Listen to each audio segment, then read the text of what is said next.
un poquito.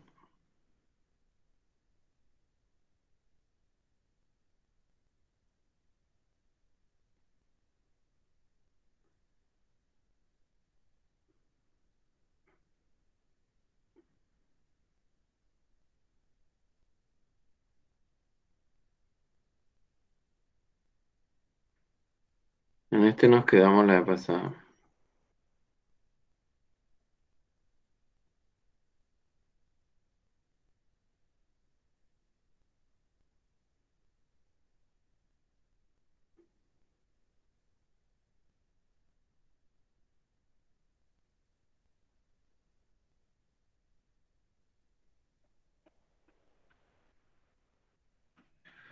Voy a retomar este dibujito.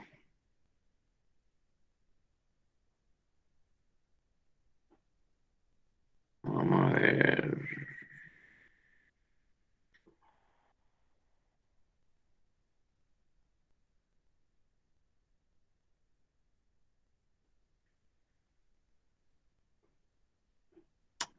Abel, del Palmit, Sí, profe. ¿estás por ahí? Te voy a hacer una preguntita. Vamos a irnos hasta acá. Vamos a ver, si tienes un cálculo en esta posición, ¿está? Olvídate de los otros. Solo este. ¿Estás viendo mi puntero? Sí. Bueno. Y te hace un análisis de sangre. ¿Vas a tener elevada la bilirrubina en sangre?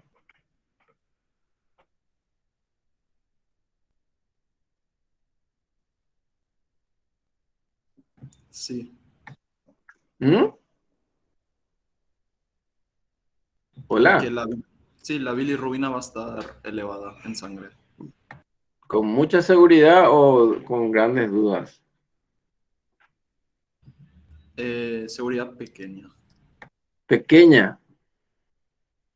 ¿Por qué tendría que elevarse la bilirrubina?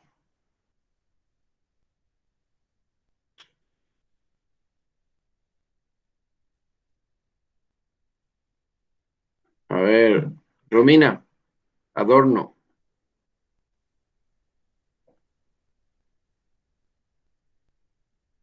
¿Por qué se tiene que elevar la bilirrubina si es que se eleva? Romina.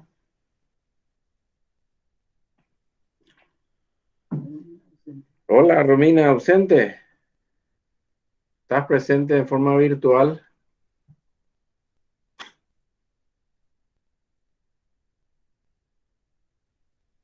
¿Qué pasa con Romina? Parece que prendió la compu y se fue a otro lado. Eh, Figueredo Miranda. Hola, profe. Hola.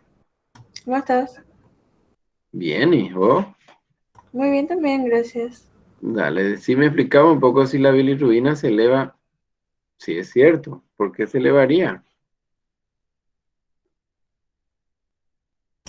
Por una acumulación de la bilis cuando no puede em, secretarse al intestino, ¿sería? Explícame un poquitito mejor. Tendría Yo que soy... estar- ¿Ah? tendría que bloquearse por, o sea, por completo los dos conductos hepáticos para que eso pueda pasar. Mm. Se bloquea por completo, entonces la bilirrubina termina en la sangre. Luego de una acumulación, ¿Dónde se acumula? Para seguir tu concepto, nos vamos a cambiar un poquito. En vez de esta piedrita, fíjate en esta. ¿Estás viendo mi puntero? sí, Bueno, acá no están obstruidos los dos conductos, ¿verdad? sí, Solo uno. Olvídate de todas las demás piedritas. Solo este. Aquí entonces la bilirrubina se va a elevar o no en sangre. no. No.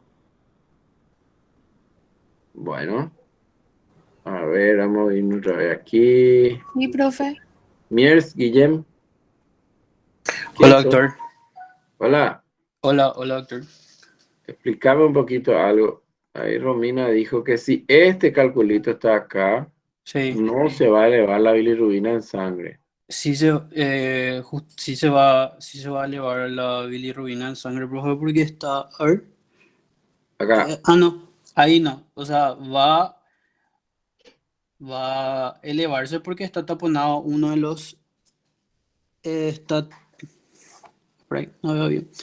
Em,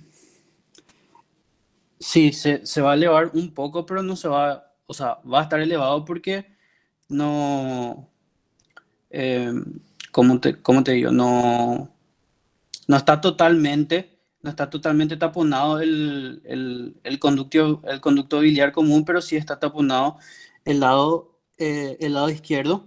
Pero como vos explicaste la vez pasada, se va a elevar porque la sangre, o sea, la bilirrubina va a quedar, o sea, va a quedar donde se va a acumular en el hígado y se va a acumular, no sé si está bien la lógica, en los hepatocitos y de su polo, el polo del polo biliar va a pasar al polo sinusoidal y ahí, o sea, y ahí a la sangre. No sé si es la lógica correcta. ya. ¿Y cuál es la diferencia entre este? Bueno, a vos te perdono, ya está bien. Vamos a ver, otra víctima. Dávalo Sara. Sí, Eh, profe. hola, ¿qué tal, Sara? Buen día, profe. ¿Todo bien? Buen día, buen día. Entre esta piedrita y esta piedrita, un paciente tiene aquí la piedrita y otro paciente tiene aquí la piedrita. Los dos van a ser exactamente igual clínica y laboratorialmente. No. ¿Segura? Bueno, sí. No, yo te pregunto si estás segura nomás, porque les noto medio dudando, ¿verdad? Eso tiene que Yo, estar profe, me seguro. acuerdo que dijiste que igual los pacientes iban a presentar ictericia y coluria, lo que no iban a presentar iba a ser acolia, porque igual iba a tener en la otra mitad, o sea, el otro segmento de hígado que sí iba a poder drenar al conducto hepático común. Bueno, está bien. Repetiste bien lo que dije, pero entonces quiero saber si entendiste lo que dije. Ujú. Entonces, respondeme esto. Entre este paciente que está aquí, su piedrita, y este otro paciente que su piedrita está aquí, ¿van a ser iguales la clínica y el laboratorio o van a ser diferentes y cómo? Van a ser iguales, profe. Iguales. Sí. Entonces me escuchan pero no me entienden. Tú me repetiste Profe, exactamente. ¿Ah? profe, ¿no sería el que tiene la piedrita en el que tapona las dos ramas? Ahí estaría más elevado la bilirrubina en sangre y el que tiene solo en una de las ramitas no estaría tan elevado. Y entonces tendríamos que tener, ustedes suelen ver los análisis de sangre y compañía, ¿verdad? Me imagino que se habrán hecho, habrán visto de algún familiar, ¿verdad? Profe, tengo una pregunta. Un ratito, voy a terminar una idea. Un ratitito, aguántame. Ustedes vieron ya análisis de sangre, ¿verdad? Sí, profe. Bueno, y entonces tendría que, en el tema bilirrubina, tendría que venir entonces valor normal de tanto a tanto. Si sube hasta tanto, está obstruido un conductito chiquitito. Si sube hasta tanto, es un conducto de segundo orden. Y si es tanto, un conducto principal. ¿Alguna vez vieron algo así? No. Entonces no anda bien por ahí. Eh, eh, vamos a seguir trabajando sobre eso, no se desesperen. Pero ¿quién me iba a preguntar algo recién? Yo, profe, entonces vamos a decir que la bilirrubina va a estar elevada, pero va a estar dentro del rango porque va a compensar entonces lo que sería ¿cómo es? El conducto hepático derecho, en este caso, si es que está solo taponado a nivel del conducto hepático izquierdo, puede ser eso. Mm, mm, Quiero contestarte, me muero de ganas de contestarte, pero voy a pasarle tu pregunta a quién. ¿Por qué me aparecen tan pocos acá? ¿Cómo puedo ver los otros 160? Aquí, Eso es porque te estás presentando, profe. por eso. Ahí en la personita, profe, donde dice el número, puedes ver la lista. La personita que dice, no, eso aprieto acá y no me aparece nada. No, profe, debajo del chat vas a ver dos personitas. Acá. Ahí, profe. Ah, bueno, Ayala Gustavo. Gracias, gracias, te ha de odiar, Ayala Gustavo ahora. Gustavo Ayala, hola. Hola Gustavo, ¿no tenés audio? No funciona el micro. Bueno, y entonces, ¿vos estás de acuerdo con todo lo que se está diciendo hasta ahora?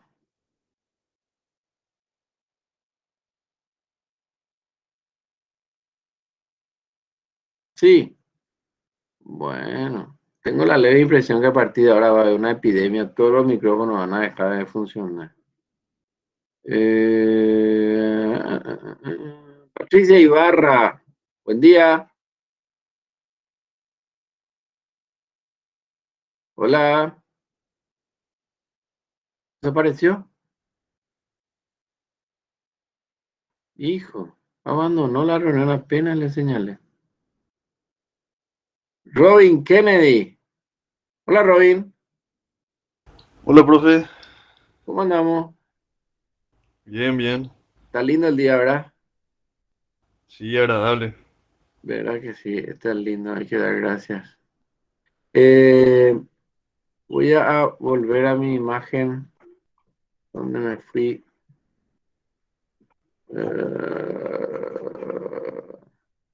Salir de aquí.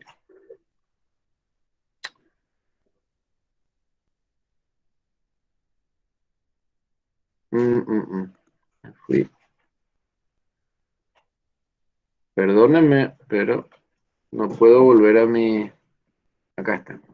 Acá estás, acá estás. Decime un poquito, Robin. Entre este y este, todo va a ser igual.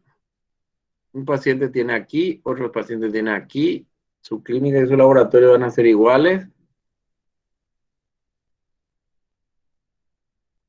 Y yo creo que sí, profe. Sí. Me voy a cambiar entonces mi forma de preguntar. Entre todos estos que están aquí, los 150 que hoy están presentes, ¿alguien piensa diferente? Profe, Sí. cuando hay obstrucción en el conducto hepático común, va a haber acolia.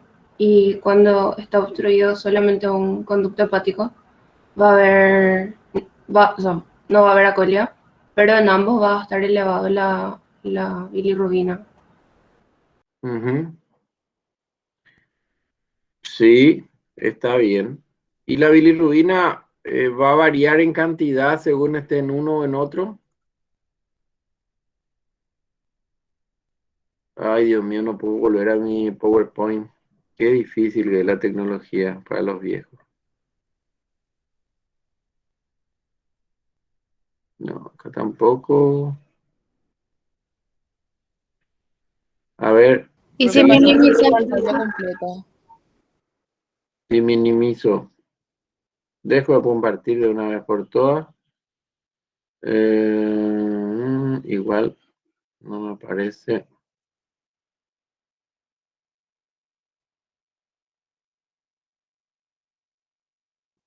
Ahí, acá estamos. De vuelta, bienvenido. ¿Me explican otra vez eso? ¿La bilirrubina va a variar en cantidad?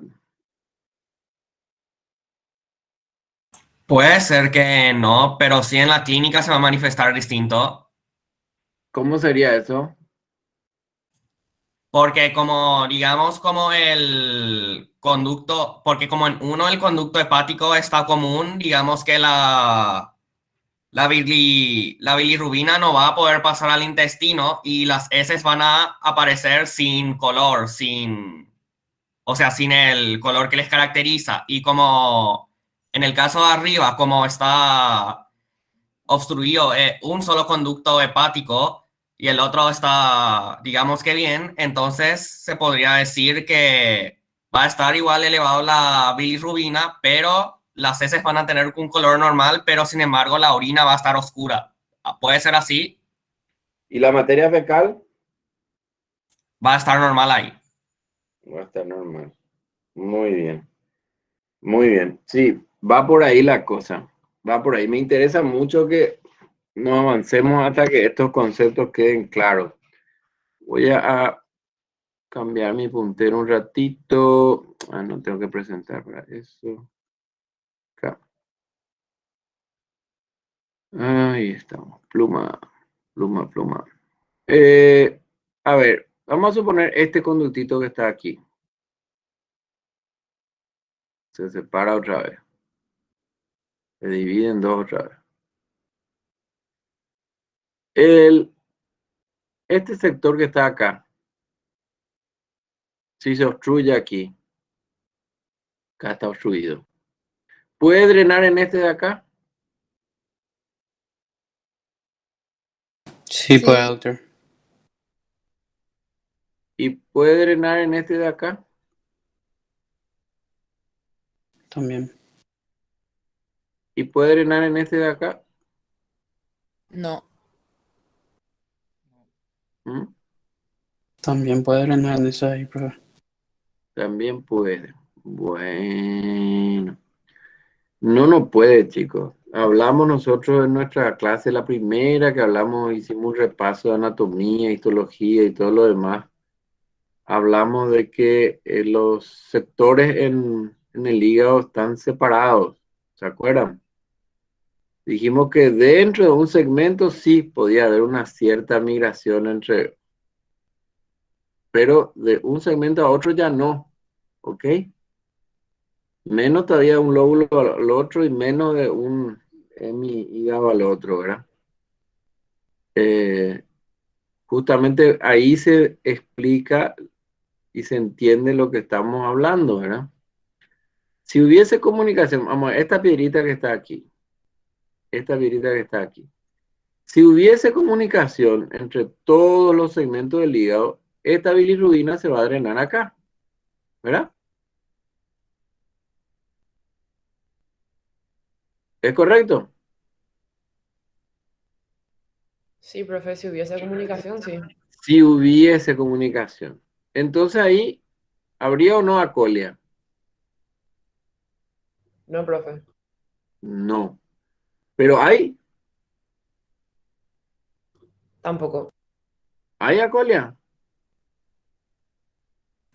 No, no hay acolia. Si el calculillo está aquí, no hay acolia. ¿Por qué no hay acolia? Porque el de derecho también drena. Porque el derecho drena. ¿Está bien? Entonces, esto que viene por aquí tiñe la materia fecal. La materia fecal no va a estar decolorada, va a tener un color normal, ¿ok? Y va a haber bilirrubina en sangre. Sí, ¿Y en orina? también.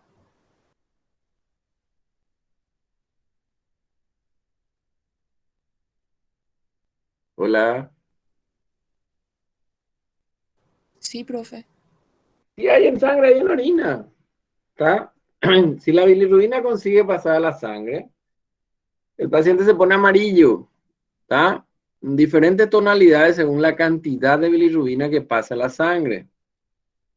Eh, y si hay en sangre, eso es eliminado en orina. Y vamos a tener coluria, la orina color Coca-Cola. ¿Ah? La colia depende de que la obstrucción sea completa. Nada más eso. La coluria y la ictericia en piel depende de que haya una obstrucción en cualquier lado de los conductos. Quiero que les quede claro ese concepto, ¿sí? Profe, una duda entonces. Si está Dime, en el dime. conducto hepático común, sí ya va a presentar acolia. Acá, Sí. sí. Si la obstrucción es completa, sí. ¿Ya? Estos calculillos, hijos de su madre, tienen también una característica que a veces fluctúan.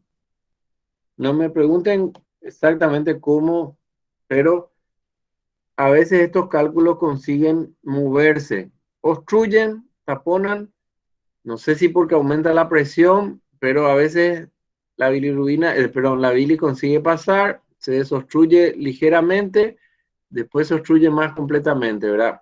Son intermitentes. En esos casos puede no haber una acolia completa todo el tiempo, pero el paciente va a tener periodos de acolia y periodos de no acolia, ¿está? Pero en general el concepto es ese, si el cálculo está aquí, aquí, aquí o aquí, el paciente va a tener ictericia, coluria y acolia. Si el cálculo está por arriba de esto y es único, ¿ah? El paciente va a tener ictericia, coluria, pero no va a tener acolia. ¿Ok? Sí, profe, gracias. Bueno, y la bilirrubina, ¿tiene alguna relación la bilirrubina en sangre con la presencia o no de acolia en el paciente? No, Ninguna, ¿está? Ninguna. La acolia depende de la posición en el árbol biliar del cálculo. La acolia depende de que la obstrucción sea completa o no. ¿Ok? Son dos conceptos diferentes. Eh, Vuelvo a preguntar, ¿hay alguien que no tenga todavía claro? No importa, vamos a repetir 70 veces si hace falta. Vamos a tratar de cambiar la expresión para ver si nos entendemos. Pero quiero que se nos quede claro ese concepto. Profe, yo tengo una duda. Dime. La bilirrubina va a estar aumentada en ambos, pero en el conducto, cuando la obstrucción está en el conducto hepático común, va a estar más elevada, ¿verdad? O sea, la cantidad va a variar. ¿O va a ser igual? Puede ser totalmente igual, no hay una relación entre uno y otro. Por eso, por ese motivo que yo les expliqué, ¿verdad? Que a veces estos cálculos no obstruyen totalmente y permiten un paso, por ejemplo, lateral. Eh, a ver, ¿cómo les puedo explicar para que se entienda? Nuestro gran servicio de ESAP, cuando una cañería se obstruye y en nuestra casa deja de haber presión de agua, inmediatamente dejamos de tener agua en la casa.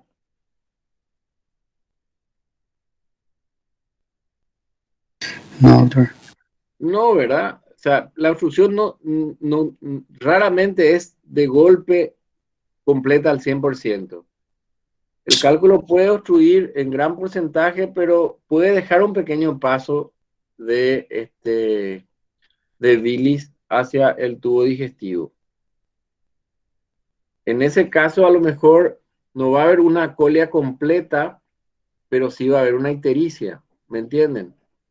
Pero de hecho ya la materia fecal se va a ir decolorando, ¿ok?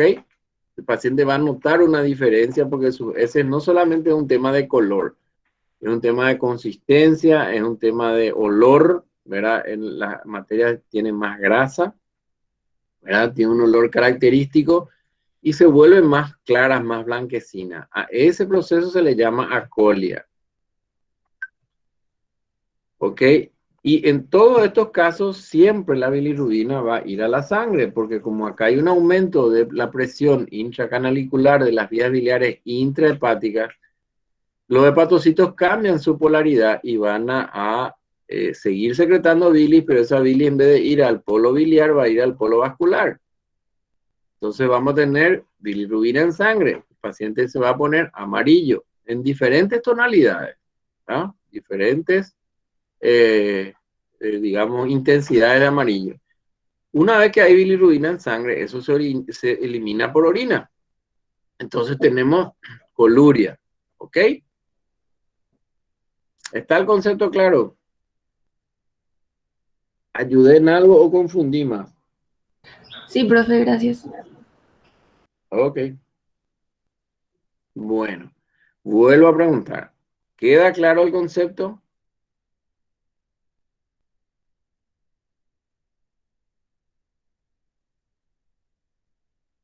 Profesor, Dime. O sea que si obstruye en el conducto hepático en el mayor, si obstruye parcialmente, las heces no van a tener, o sea, si obstruye parcialmente, las heces van a, o sea, no van a tener acolia totalmente, sino que van a ir perdiendo su color parcialmente, ¿verdad? Sí, porque la obstrucción no es completa, pero el concepto es que si se altera la materia fecal, el paciente va a notar una diferencia, ¿ok? Entonces, digamos que para sistematizar el conocimiento, si bien la obstrucción puede no ser el 100%, el paciente va a tener acolia, ¿ok? Ya, gracias, profesor. Dale, dale, dale. Bueno, vamos a entrar en otro pequeño detalle. Vamos a suponer este calculito que está acá. Este. O si les gusta, aquí otro. Uno aquí. Donde más les gusta. Aquí o aquí. ¿Está? Paciente va a tener ictericia, Sí, va a tener ictericia. coluria, Sí. Sí, acolia, También. sí, también. Va a tener bilirrubina en sangre. sí. Sí, doctor. Bueno, y explíqueme un poco algo. Va a desarrollar una colecistitis aguda.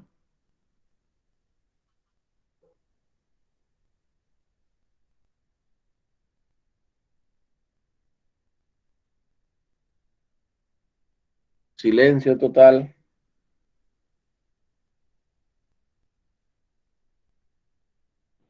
Para mí que sí, profe, porque va a aumentar la presión, creo que en la vesícula biliar, porque va a estar taponado y no va a poder drenar. ¿Alguien más que opine? Yo creo que no, profe, no puede subir nomás otra vez. Se estanca, digamos, ¿verdad? No sube ni baja, se estanca, ¿verdad? Está trancado el conducto, se estanca. Pero eh, tu respuesta es que no. Perfecto. ¿Alguien más que opine? Que sí, profe. Que sí. ¿Cómo está la votación? Sí, no. ¿Alguien más que opine? Yo creo que sí, profe. Yo creo que sí, profe. También opino que sí. Bueno, hay mayoría, entonces por lo menos entre los que participan de que sí. Bueno, les cuento algo. No se produce colecistitis aguda. ¿Está? No se produce. Ese es un dato que ustedes tienen que tener en cuenta. Por eso que los cuadros que se llaman SIO, síndrome de ictericia obstructiva, no cursan con colecistitis aguda. Son puros cuadros de ictericia. ¿Está? ¿Por qué no, profe? Y porque se produce un fenómeno, la vesícula tiene, ¿se acuerdan lo que habíamos visto de cómo se producía el fenómeno de colecistitis aguda, cómo se formaban? Acá la vesícula no entra en un cuadro de inflamación. No, la presión, digamos, afecta a las vías biliares, pero no le termina afectando de sobremanera a la vesícula, por lo cual puede estar ligeramente distendida, pero no va a generar un cuadro de inflamación aguda, ¿verdad? No se produce eso. ¿Ah? Es súper interesante porque inclusive la vesícula casi no se modifica ni en tamaño. El concepto luego es que no se modifica en tamaño. ¿Está bien? O sea que se puede decir que toda la bilis se va al hígado, entonces, en ese caso, doctor. Toda la bilis queda en el hígado y del hígado va la sangre. Queda en las vías biliares intrahepáticas, parte de las extrahepáticas y por el aumento de presión, el hepatocito drena hacia la sangre. ¿Estamos? Pero no hay una colecistitis aguda. ¿Ok? Entonces, para que haya colecistitis aguda, la obstrucción tiene que ser solamente a nivel de la desembocadura del conducto cístico, ¿verdad? Así mismo, tiene que ser o en el bacinete, o en el infundíbulo, o en el conducto cístico, o un mirici que vamos a ver en la próxima clase. ¿Tá? Si está en la vía biliar, la vesícula tiene como un sistema de protección, por así decirlo, no se inflama, no se ve afectada por el proceso. ¿Ok? Y eso es sumamente interesante saber, porque increíblemente, si tenemos un cálculo a este nivel, acá ven mi punterito, ¿verdad? Sí, profe. Hay una diferencia, y ustedes me van a decir por qué. Hay una diferencia entre si esta obstrucción es un cálculo y si esta obstrucción es una neoplasia. Si es un cáncer en la ampolla, si es un cáncer en la cabeza del páncreas, ¿verdad? Si es un cáncer en la tercio inferior de la vía biliar, la vesícula se agranda terriblemente, se vuelve tensa, no se transforma en una colecistitis aguda, pero sí aumenta de tamaño, y a eso se le llama signo de Courvoisier-Terrier. Es un signo semiológico por el cual nosotros palpamos el vientre de estos pacientes y por debajo del reborde costal vamos a tocar una vesícula grande, tensa, pero no dolorosa. Y es una diferencia semiológica entre una obstrucción por cálculo y una obstrucción neoplásica. Parecería ser que el factor diferente que hay entre uno y otro, la explicación que predomina, es que los cálculos permiten cierto pasaje de bilirrubina por los costados, ¿verdad? Entonces, el tipo de presión que se produce dentro de las vías es diferente a cuando es una neoplasia, que la obstrucción es completa. Y por eso ahí, cuando es una neoplasia, sea cual sea el origen de la neoplasia, la vesícula sí se distiende, ¿tá? Pero no se produce colecistitis aguda, tampoco una colecistitis aguda. Es un proceso de distensión no dolorosa de la vesícula que se llama signo de Courvoisier-Terrier, se escribe. Eso vamos a ver en 2 o 3 clases más adelante cuando hablemos de neoplasia de las vías biliares. ¿Ok? ¿Les confundí más?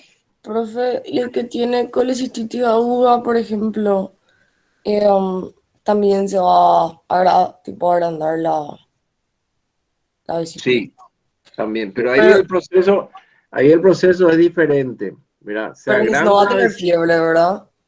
En el Courvoisier-Terrier no hay fiebre. Ok. En la colecistitis aguda se agranda la vesícula. Se vuelven más gruesas las paredes. ¿Ah? Se le llama esto doble contorno o aspecto en riel, se llama, ¿verdad? Porque se ve como que si tuviese 2 paredes. ¿Por qué? Porque se dematiza en el medio. Por ecografía se ve perfectamente que la vesícula está grande, las paredes están duplicadas, o sea, separadas, ¿verdad? Evidentemente está aumentada de tamaño, está distendida y es dolorosa. ¿Tá? En la colecistitis aguda podemos llegar a ver el cálculo que está obstruyendo, grande, separación o desdoblamiento de las paredes, y si apretamos acá con la mano es dolorosa. Esa es una diferencia semiológica con el Courvoisier-Terrier, que dijimos que era una vesícula grande, pero no dolorosa. ¿Ok? Estamos. Acá sí hay un proceso infeccioso, acá sí se va a elevar los blancos, acá sí va a haber fiebre. En el Courvoisier-Terrier, salvo que esa neoplasia produzca una colangitis, no hay fiebre. Así, solamente una ictericia obstructiva, no tiene por qué haber fiebre. ¿Ok? Sí, profe. Bueno, yo quiero que me respondan si es que hay alguna cosa, alguna duda, algo que no les haya quedado claro. Me gustaría que me vayan. ¿Qué pasó? Dice, como estudiante de medicina, habla en inglés y qué sé yo, y ahí te contesta. ¿Qué pasó, chicos? No, alguien prendió su micrófono, pero ya se le silenció. Ah, bueno. ¿Quién habla en inglés por ahí? Bueno, se dan cuenta, chicos, cómo entender este dibujito, que parece sencillo, pero entender este dibujito y las implicancias, prácticamente toda la semiología se basa en entender este mecanismo, este dibujito y cómo funciona. ¿Ah? Hay que tener claro para diferenciar los síntomas, los signos, la forma de manifestarse. ¿Ok? Y podemos dar un pasito más adelante. Seguimos para adelante. La, Sí, profe. la bilirrubina es única. Hay varios tipos de bilirrubina.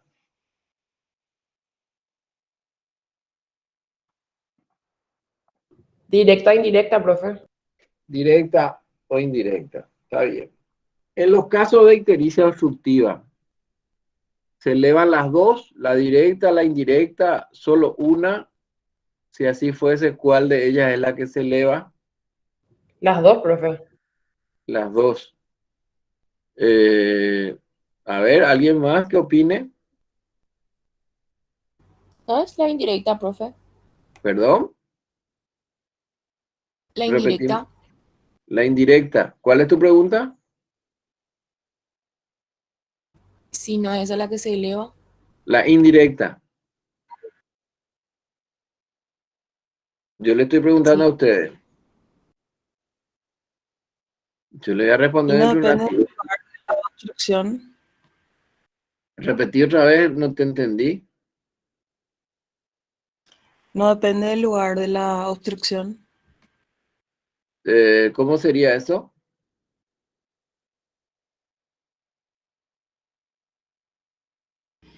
¿Y a qué nivel, por ejemplo?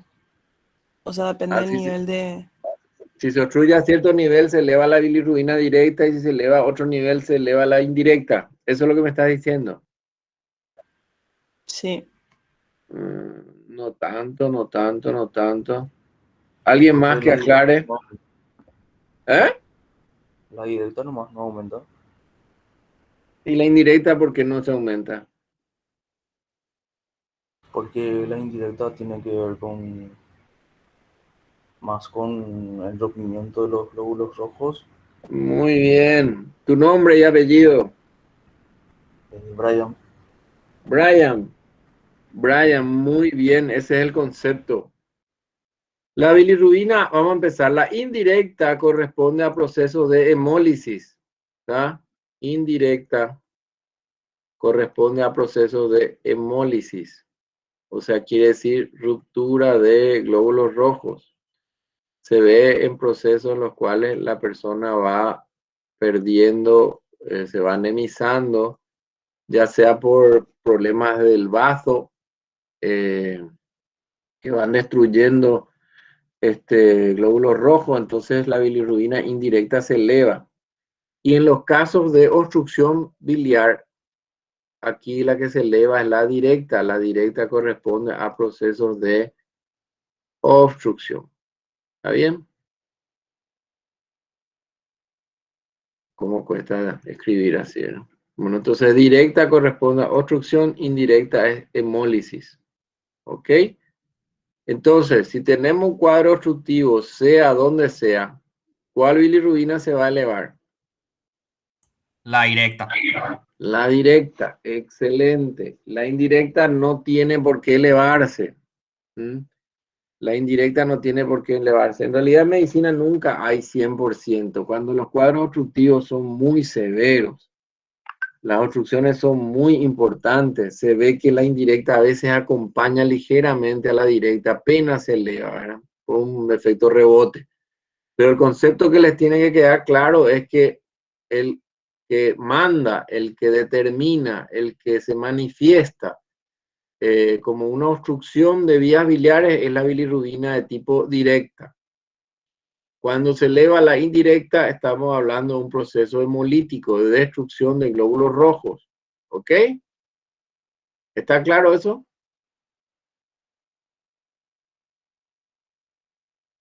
Sí, doctor. Sí, profe.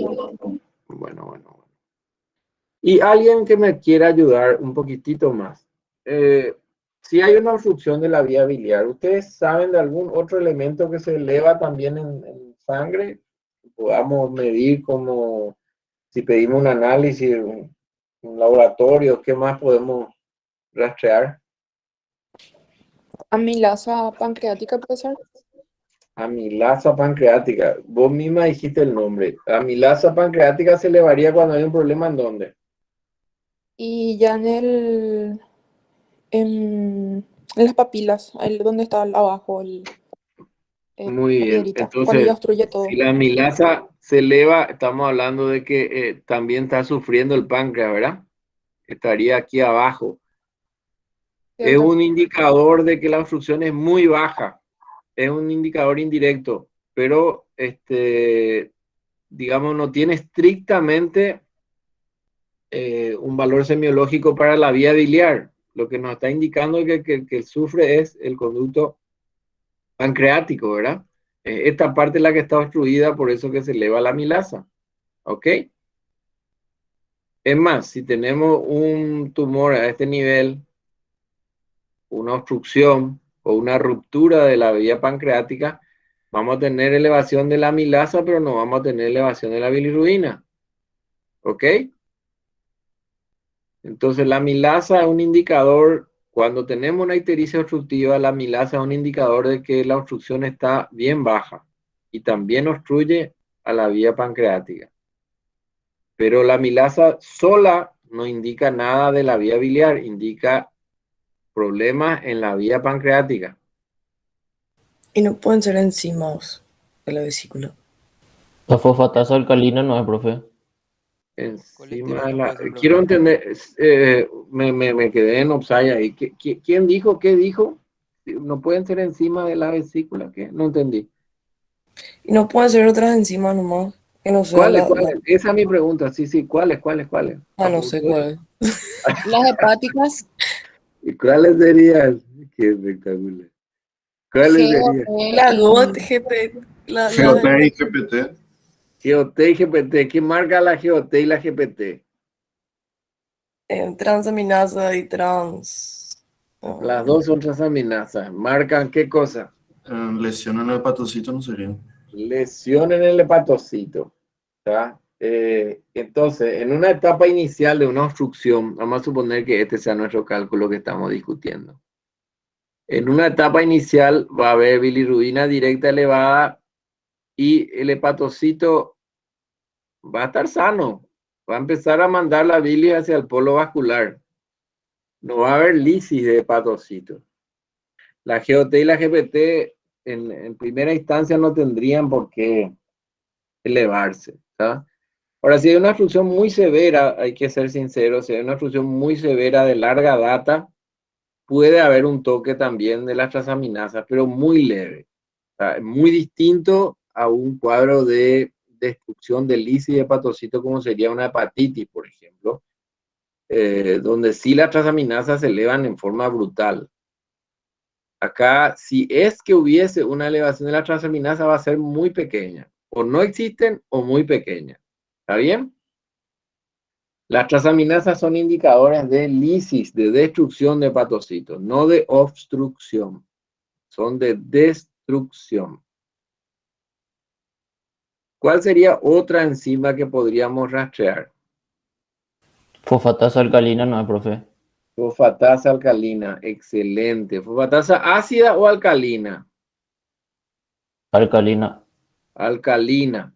La fosfatasa alcalina es un marcador de obstrucción de vías biliares, perfecto, es bastante sensible, perfecto. A veces inclusive la bilirrubina puede ir descendiendo porque el cálculo de repente es muy pequeñito, es muy chiquitito acá el cálculo, capaz que no obstruye completamente. La bilirrubina a lo mejor ya pasa, pero en la fosfatasa alcalina todavía nos va a marcar de que hay un problemita, que la vía biliar está ligeramente trancada. Muy bien, fosfatasa alcalina. ¿Y la fosfatasa ácida cuándo se eleva?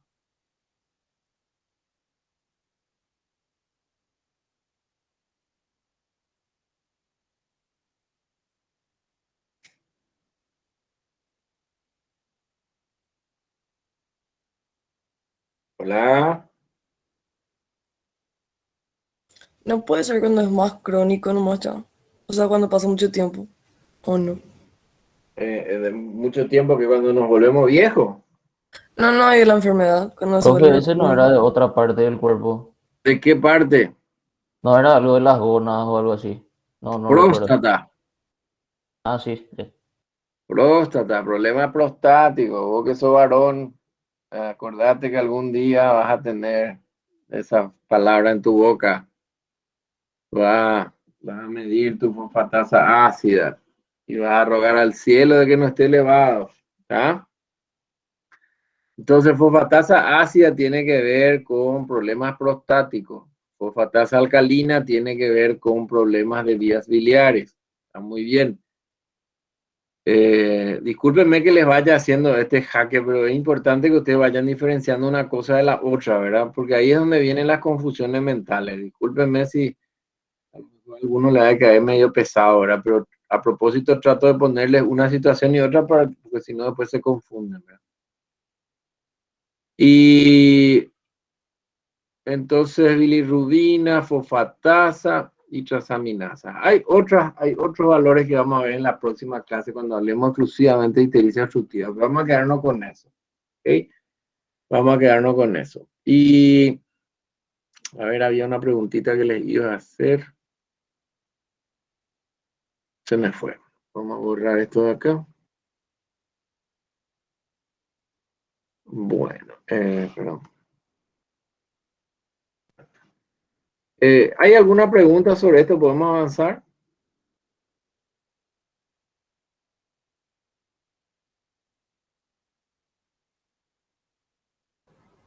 Creo que podemos avanzar, profe.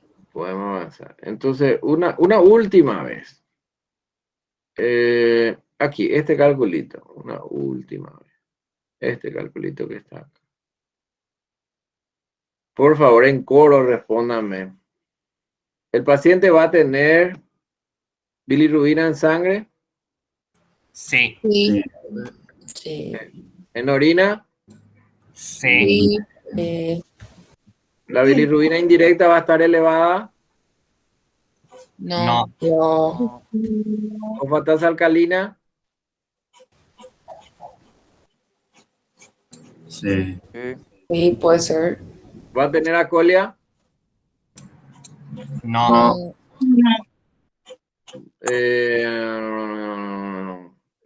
¿Transaminasa van a estar normales? Sí. Sí. Ok. ¿Amilasa va a estar normal? Sí. Sí.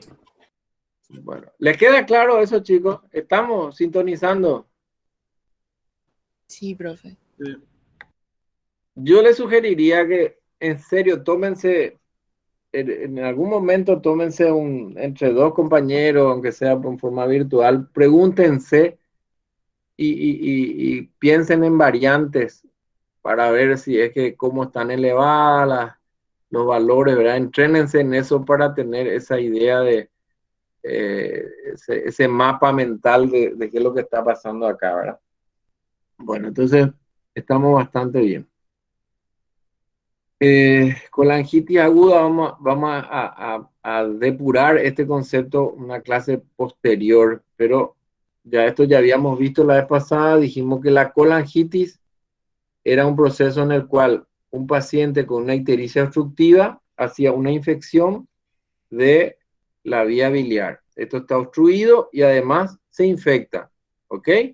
Entonces, toda la vía biliar intra y extrahepática se inflama, se infecta y esto entonces nos va a dar dolor abdominal, sobre todo en hipocondrio derecho. El paciente va a tener una ictericia tipo obstructiva, ictericia colorea y colia, y va a haber fiebre porque es un proceso infeccioso. ¿Está bien? A esto se le llama la triada de Charcot. ¿Está bien? Y en la medida que eso vaya empeorando, el paciente va a ir entrando en shock, va a tener una alteración del sistema nervioso central y a esos 5, los 3 más estos 2 se le llama penta de Reynolds y Dorgan. ¿Ah? Son datos semiológicos que indican un proceso de colangitis aguda biliar. Y vamos a entrar en la Hoy vamos a terminar la clase del jueves pasado, nos atrasamos un día, pero creo que vale la pena por este ejercicio que hicimos hoy. Vamos a completar con estas guías de Tokio, que eso fue un intento de sistematizar un poco algunos conceptos en vías biliares. Se hicieron en varias oportunidades, hay varias guías de Tokio, ¿verdad? Pero como que cada vez se van depurando. Y las guías de Tokio, dice, fueron desarrolladas para el manejo de la colecistitis y las colangitis agudas fueron publicadas por primera vez en el 2007. Representan, dice, un esfuerzo mundial de representantes de 20 países que se reunieron, ¿verdad?, para establecer lo que llamaron como guías de Tokio y representan consensos. En medicina no se decreta nada, se resuelven consensos. Entonces, así como habíamos hablado en la primera clase de vías biliares, dijimos que cuando un paciente, después de operarse la vesícula, aparece un cálculo digamos, meses después del postoperatorio, dijimos que si el cálculo aparecía dentro de los primeros 2 años, el consenso es llamar a ese cálculo residual, ¿verdad? Y si aparece después de los 2 primeros años, ¿cómo le llamábamos a ese cálculo que aparece en un colecistectomizado?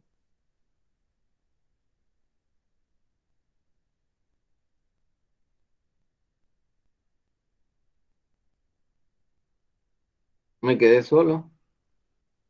Lo antes no era, profe. Recidivante, muy bien. Recidivante. Entonces, yo me opero la vesícula. En teoría me sacaron todos los cálculos con la vesícula, ¿verdad?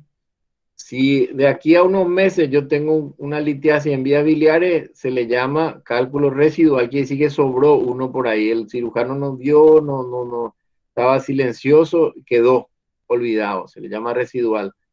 Si después de los 2 años aparece un cálculo, se le llama por consenso recidivante. No quiere decir que no haya podido ser olvidado, ¿verdad? Pero como no se manifestó por 2 años, el consenso es pensar que ese cálculo se formó después de la colecistectomía. Esto les digo yo para entender lo que son los consensos. ¿Está bien? Consensos son acuerdos entre médicos para darle nombre a las cosas, para que todos hablemos el mismo idioma. Bueno, el Tokio entonces es un consenso también. ¿Y qué habla?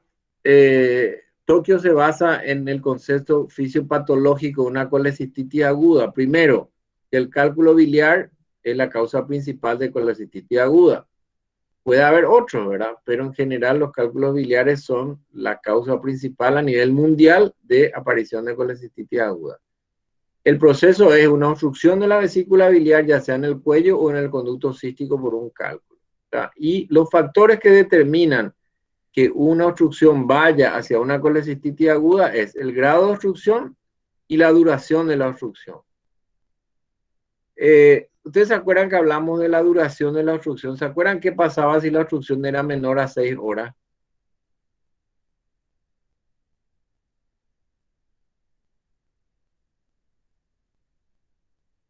Hola.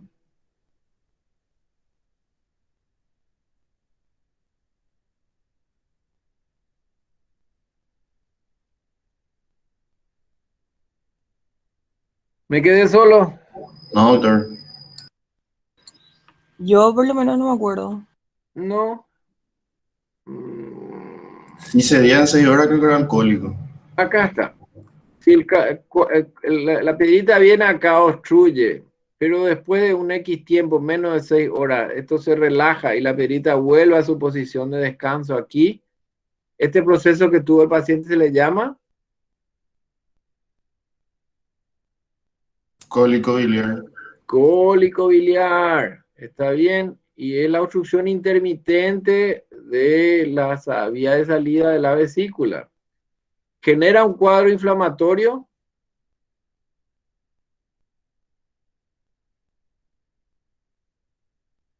No. No, porque es un proceso breve. No le da tiempo a que se inicie la cascada de eventos que llevan hacia un proceso inflamatorio llamado colecistitis aguda. Si la litiasis impactada en el conducto cístico es permanente o más de 6 horas, se inicia un cuadro que se llama colecistitis aguda. ¿Está? Acá está escrito. ¿Ok? ¿Estamos de acuerdo? Entonces acá abajo luego está escrito. Dice, si la obstrucción es parcial y de corta duración, el paciente experimenta cólico biliar. Corresponde a la manifestación de una colecistitis crónica. Los cólicos biliares. Dijimos que la colecistitis crónica era entre 70 y 90%. ¿Cómo se manifiesta?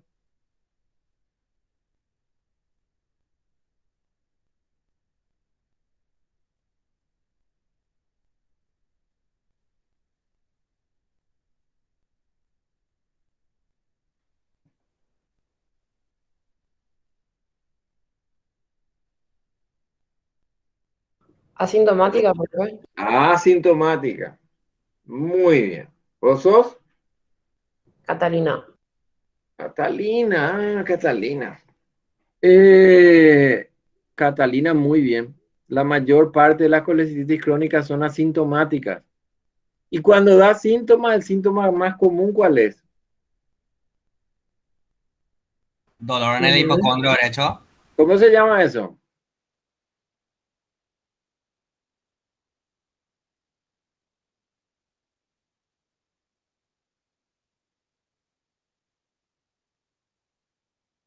No sé, profe.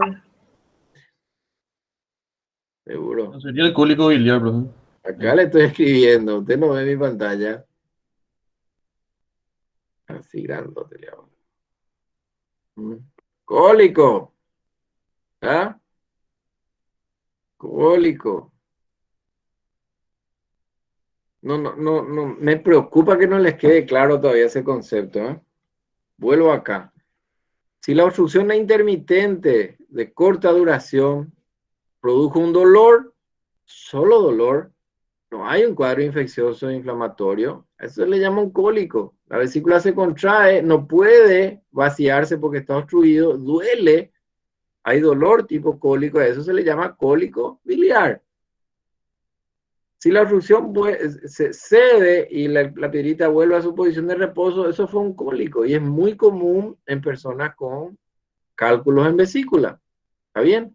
Ahora, en algunos de esos episodios de obstrucción intermitente, el cálculo puede venir y se obstruye y ya no regresa. La obstrucción se volvió completa.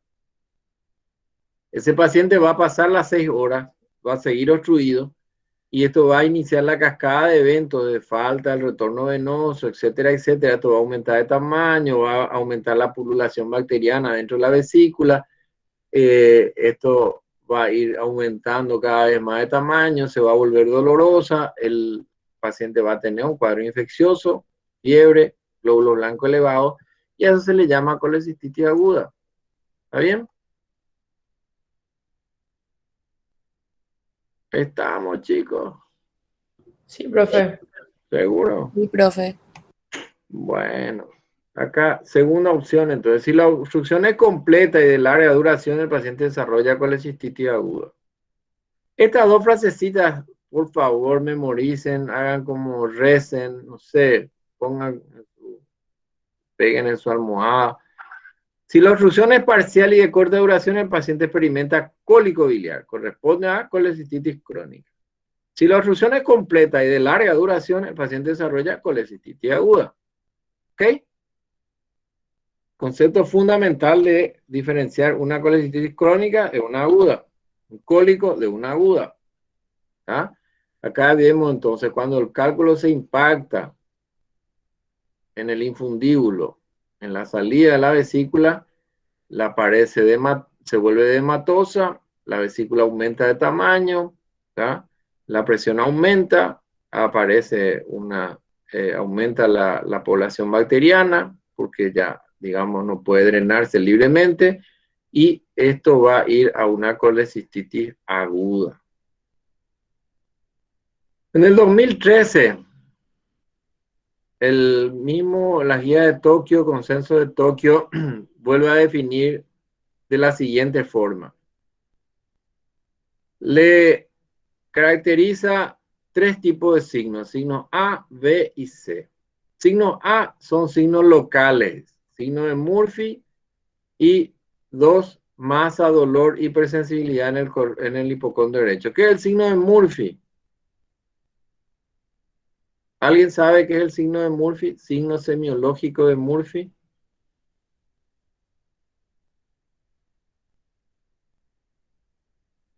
No ¿No?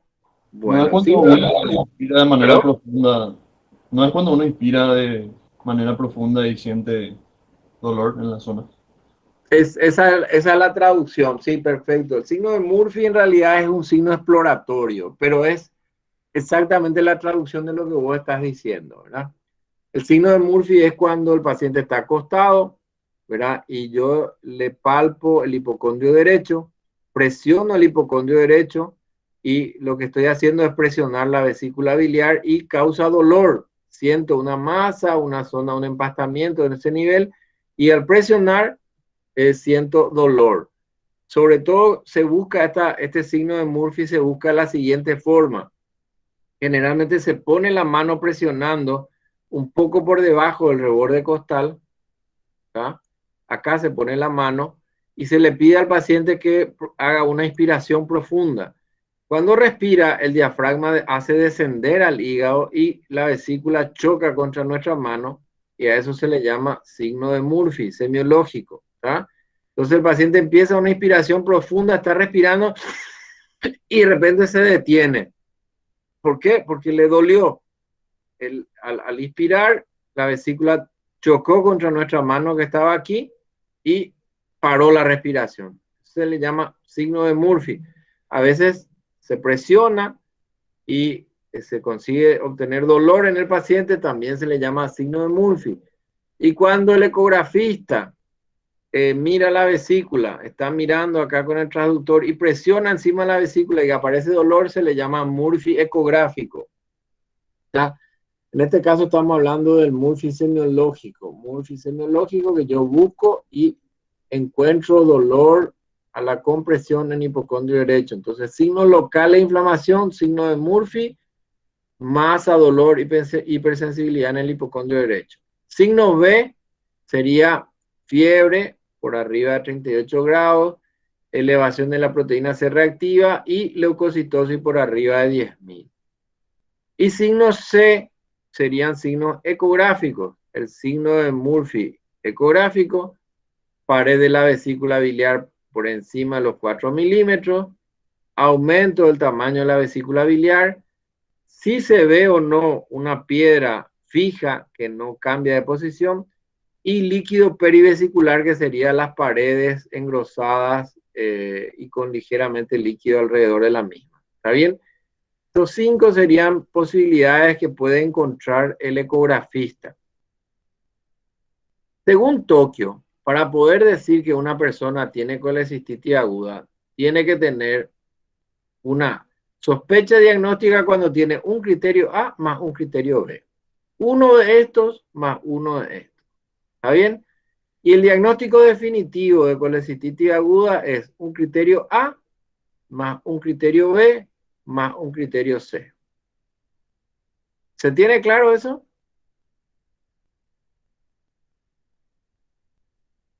Sospecha es 1 y 1. Confirmación diagnóstica 1, 1 y 1. ¿Está bien? Entonces, vamos a decirlo de otra forma. Signos A, signo de Murphy, dolor, hipersensibilidad. Signo B, fiebre, PCR, glóbulos blancos. Y C, imagen o ecografía positiva. Sospecha, un elemento A más un elemento B. Diagnóstico definitivo es un elemento A más un elemento B más C. ¿Ok? Manifestaciones clínicas o físicas, cólico, dolor, náusea, vómitos, fiebre, no se ve muchas veces, dice acá, ¿verdad? Pero bueno, acá lo que quiero que ustedes se queden claros es con esto. ¿Está bien? Sospecha de colecistitis aguda es un elemento A más un elemento B. Diagnóstico definitivo o confirmado el diagnóstico de colecistitis aguda es un elemento A más uno B más uno C. ¿Está bien? Bueno. Criterios de gravedad de la colecistitis aguda. Gravedad o severidad, como quieran llamarle, ¿verdad? Estamos hablando que ya tenemos la confirmación diagnóstica. El paciente tiene un elemento A, tiene un elemento B, tiene un elemento C. Ahora vamos a ver qué tan grave es. Y la más grave de todas es cuando el paciente tiene alguna falla en algún sistema. Cuando tiene una falla en el sistema cardiovascular, cuando tiene una disfunción, una falla neurológica, cuando tiene una falla, una alteración respiratoria, cuando tiene una falla renal, cuando tiene una falla hepática. ¿Estamos? Si hay algún tipo de disfunción de algún sistema, estamos hablando de una colecistitis aguda grado 3 grave. ¿Ok? Grado 2 es cuando no hay disfunción de sistema, pero el paciente tiene elevación de glóbulos blancos, una masa palpable en el cuadrante superior derecho. El cuadro ya tiene más de 72 horas, o sea, más de 3 días que está doliendo, y marcada inflamación local, que esto se puede ver tanto por la semiología como sobre todo por la ecografía, que nos va a mostrar una imagen de una colecistitis ya gangrenosa, un aspecto pericolecístico, un absceso hepático, o ya hay líquido alrededor de la vesícula como una peritonitis biliar. ¿Okay? Grado 2. Y grado 1 es cuando no hay ninguna sugerencia ni de grado 3 ni de grado 2. Fíjense acá la definición espectacular que hace. También se puede definir al grado 1, dice, como la colecistitis aguda en un ambiente sano. Paciente que está bien, pero tiene dolor y fiebre. ¿Está? Dolor en hipocondrio derecho y fiebre. Paciente sin disfunción de órganos y cambio inflamatorio leve en la vesícula biliar, por lo que la colecistectomía es un procedimiento de bajo riesgo y seguro. ¿Está? Entonces, si hay disfunción de órganos, estamos hablando de grado 3. Si hay un cuadro infeccioso importante, pero sin disfunción de órganos, estamos hablando de grado 2. Y si es una colecistitis aguda en un paciente que podemos considerar sano de todos los otros aspectos, es una colecistitis aguda grado 1 o leve. ¿Está bien?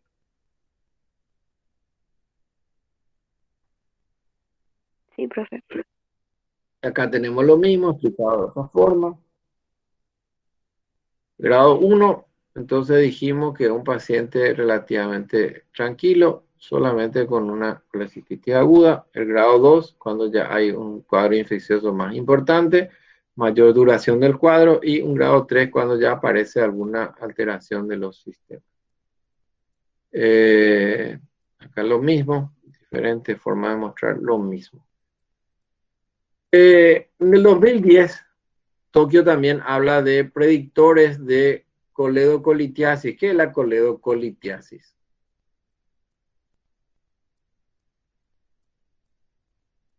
La inflamación del conducto ileoco, profe.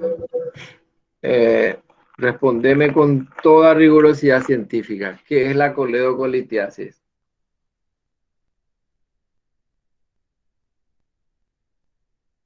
Coledocolitiasis.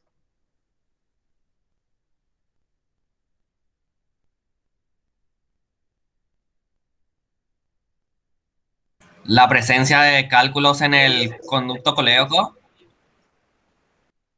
Exactamente, sí. Acá siguen usando esta expresión coledocolitiasis. En realidad esto sería un síndrome de ictericia obstructiva que dijimos que corresponde a obstrucción de la vía biliar principal, ¿verdad? Dijimos que ya en la terminología más reciente no se usa coledocolitiasis porque si era una hepatolitiasis también va a producir una ictericia obstructiva, ¿está bien? Entonces, los predictores de coledocolitiasis, o sea, ¿cómo yo sé que mi paciente que tiene cálculos en la vesícula ya tiene cálculos en la vía biliar? Esa fue la gran pregunta.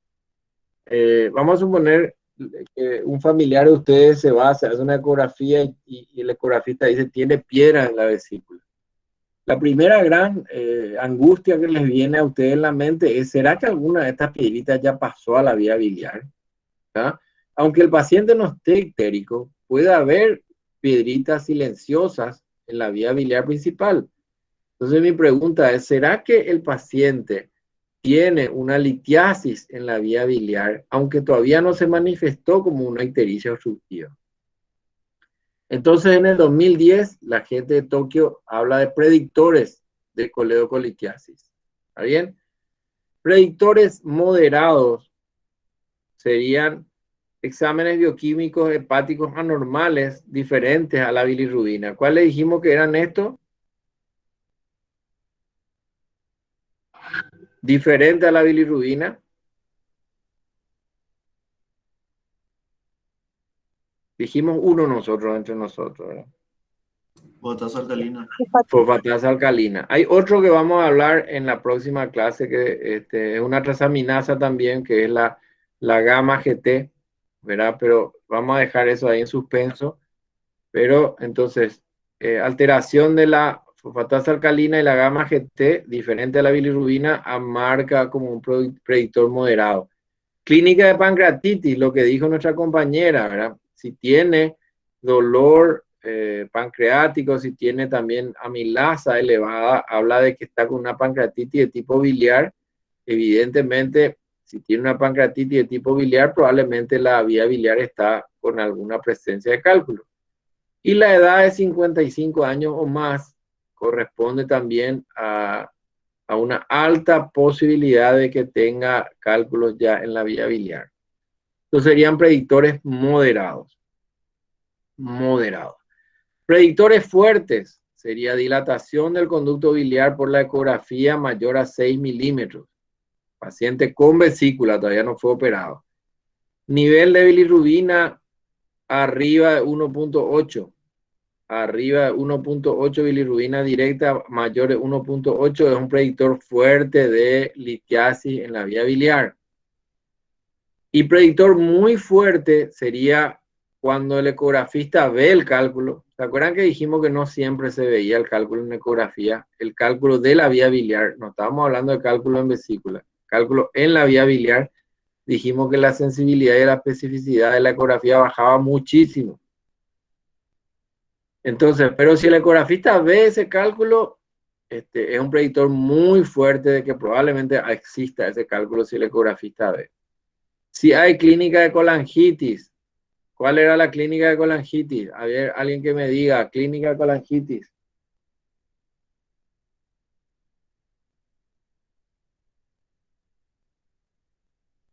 Triada de Charcot, ¿no? Triada de Charcot, muy bien. ¿Puedes decirme cuál era?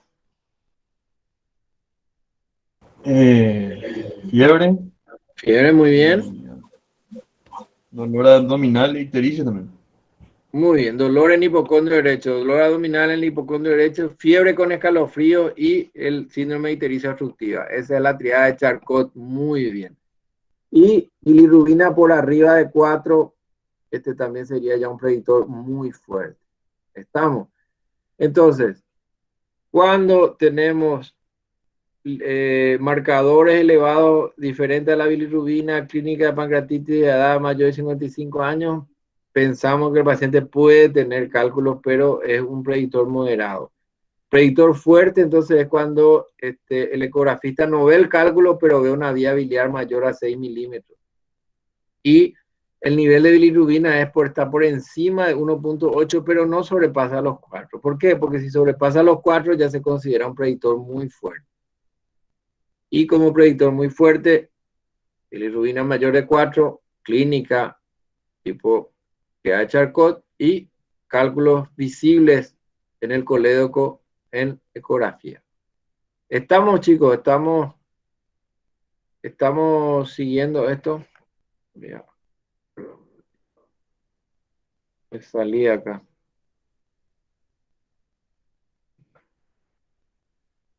Voy a borrar esto. Estamos. Entonces, predictores de la litiasis sin que todavía se manifieste. Por eso que usa esta palabra coledocolitiasis, ¿verdad? Porque todavía no apareció ictericia. Si aparece ictericia ya es un predictor muy fuerte o fuerte, ¿verdad? Bilirrubina elevada. Entonces acá el autor de esta tabla dice, ¿cómo podemos sospechar de que el paciente ya tiene cálculos en la vía biliar, independientemente de que tenga o no ictericia ya en ese momento? ¿Ah? Por eso le llama con este título, predictor de coledo-colitial. Y por último, las guías de Tokio también tocaron el tema de colangitis aguda. Colangitis aguda. Y habla de, entonces, en el grupo A, historia de enfermedad biliar, fiebre con escalofríos, ictericia, dolor abdominal en el cuadrante superior derecho. ¿A qué les hace acordar esto? Fiebre, ictericia, dolor en el hipocondrio derecho. ¿Qué es esto? Tríada de Charcot. Ya de Charcot. Tríada de Charcot, muy bien. Entonces, entre los puntos A, tríada de Charcot. Entre los puntos B, elevación de los leucocitos, PCR elevada y pruebas de función hepática normales, ¿verdad? Puede haber una ligera elevación entonces de las enzimas hepáticas. En imágenes, ¿qué tenemos? Dilatación de la vía biliar o evidencia de que lo que está obstruyendo, ¿verdad? Puede ser evidencia de cálculo o una evidencia de una obstrucción de otro tipo. La misma cosa que pasaba con colecistitis aguda. ¿Cuándo sospechamos y cuándo confirmamos? Sospecha de diagnóstico, 2 o más puntos de A. Tríada de Charcot. ¿Está bien? 2 o más de A, tenemos sospecha elevada, tríada de Charcot. Y el diagnóstico definitivo es la tríada de Charcot, ¿tá? Más 2 o más puntos, perdón, o la otra posibilidad es 2 o más puntos de A más todos los puntos B y C. A ver, vamos a entendernos para que no haya confusión. Sospecha diagnóstica es cuando no, voy a explicarle mejor. Sospecha diagnóstica es cuando hay dos de estos tres componentes. Es una triada de Charcot no completa, son dos elementos. Por ejemplo, tiene fiebre, ictericia y no tiene dolor. O tiene dolor, ictericia y no tiene todavía fiebre. O tiene fiebre, dolor y no tiene todavía ictericia. Cuando es dos puntos de la triada de Charcot, tenemos entonces sospecha diagnóstica. Y el diagnóstico definitivo de colangitis aguda es cuando la triada de Charcot está completa y la otra posibilidad es cuando está incompleta pero aparecen los signos B y C. O sea, hay laboratorio y hay ecografía. Acá ya entramos en tablas, entramos en disquisiciones más de tipo consenso, ¿verdad? Por eso que se vuelve un poquito más argel el tema, ¿verdad? Pero lo que quiero entonces que les quede claro es, si yo les pregunto, ¿cómo yo tengo una alta sospecha de colangitis aguda? Alguien que me responda.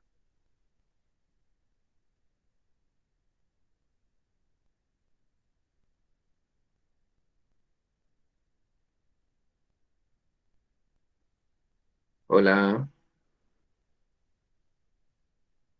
Se me fueron todos. Con la triada. Con una triada incompleta, ¿tá? Yo tengo una alta sospecha diagnóstica de colangitis aguda cuando mi triada no está completa, cuando no tiene los tres elementos de la triada. ¿Está bien?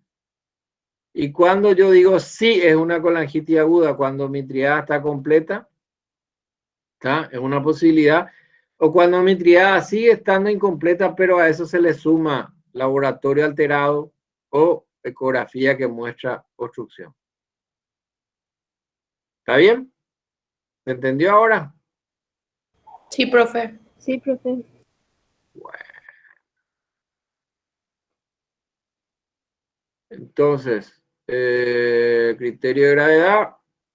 Esto es nada más la evolución. No es para, digamos, yo no les voy a preguntar a ustedes tratamiento, pero en general hay que tener en claro que la colangitis grado 1 tiene muy buena respuesta.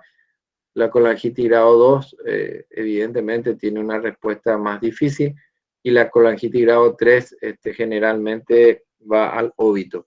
¿Se acuerdan cuando hablamos con colangitis aguda? Les dije yo, póngale 2 apellidos más, les dije. Llámenle colangitis aguda supurativa grave. ¿Se acuerdan? Colangitis aguda supurativa grave, para acordarse, supurativa grave. Para acordarse de que generalmente un paciente con colangitis aguda tiene una alta posibilidad de morirse. ¿Ah? Generalmente estos pacientes tienen que ser desobstruidos en forma urgente No se puede esperar hasta el día siguiente o 2 o 3 días después, porque 2 o 3 días después ya el paciente se murió. Colangitis aguda supurativa grave son cuadros de extrema urgencia donde la vía biliar tiene que ser descomprimida, tiene que ser drenada. Hay un aforismo en medicina que dice donde hay pus debe ser drenado. Ubi pus, ubi evacua, dice un aforismo latino muy antiguo de la medicina. Y eso sirve para cualquier cosa, un absceso en piel, un absceso en hígado, un absceso, en este caso la colangitis aguda, es un absceso que está dentro de las vías biliares, ¿está? Entonces, donde hay pus, tiene que ser drenado. Es un concepto fundamental. La secreción purulenta confinada en un espacio determinado por el órgano marca la necesidad de que esa debe ser extraída, debe sacarse del cuerpo, debe ser drenado, hablando en términos médicos. Y esto pasa también en la colangitis aguda. Cuando esto está obstruido y está infectado, tiene que ser drenado. Y cómo se drena, eso van a ver mejor. Vamos a tocar un poquitito en próximas clases, pero ustedes van a verlo mejor en clínica quirúrgica dentro de 2 años. Creo que nos quedamos por acá. Si hay preguntas.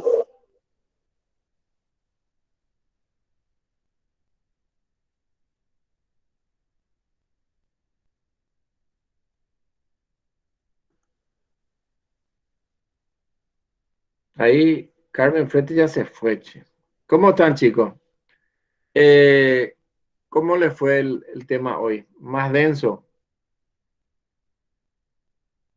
Sí, profe. Un poquito. Un poquito Sí. denso, bueno. Pero es que es un tema denso y a mí me encantaría que ustedes hagan ese ejercicio de preguntarse, ver qué pasa si el cálculo está aquí, qué pasa si el cálculo está allá, cómo se altera el laboratorio, cómo se altera la clínica. Es la única forma de entender, ¿verdad? Si bien es complejo, es una parte de la medicina que se parece mucho al trabajo de un mecánico, ¿verdad? Lo que le decía yo, el ejemplo del soplidito, ¿verdad? En los cañitos del auto, ¿verdad? Hay que entender en qué parte yo pienso que está obstruido para poder hacer un buen diagnóstico y de acuerdo a eso hacer un buen tratamiento. Si yo no tengo claro el concepto, me voy a equivocar en el diagnóstico y lógicamente me va a ser imposible hacer un buen tratamiento. ¿Ok? Con lo de hoy, lo del jueves pasado y lo de hoy, nos atrasamos una clase en el cronograma. Voy a ver si es que eso podríamos recuperar después del parcial o directamente vamos posponiendo una clase los jueves, ¿verdad? Pero vamos a ver cómo podemos compensar. De todas formas, el jueves que viene es nuestro parcial. Hasta ahora, honestamente les pido disculpas, pero no me queda muy clara la posibilidad de tomar presencial. Nosotros acordamos el staff de la cátedra reunirnos el fin de semana para definir posibilidades de tomarlo presencial o cómo hacerlo, ¿verdad? Entonces el lunes probablemente le estaríamos dando la metodología en que va a ser el examen del jueves. Lo que sí, pónganse ya a estudiar porque, como ven, es bastante denso el tema. Los temas son bastante densos y generan confusión. Voy a tratar de preguntarles parecido a lo que fue la clase de hoy, de tal forma que sus respuestas puedan tener un componente de razonamiento, ¿está? Como ven, este tema de la guía de Tokio también es importante y tiene mucho componente de memoria que van a tener que, evidentemente, memorizar. Chicos, ¿hay alguna pregunta? ¿Quedó más o menos bien? Sí, profe, quedó bien. Quedó bien. Bueno, perfecto. Que tengan un buen resto de jornada. Estudien mucho, ¿sí? Suerte. Chao. Gracias, profe. Gracias, profe. Gracias, doctor.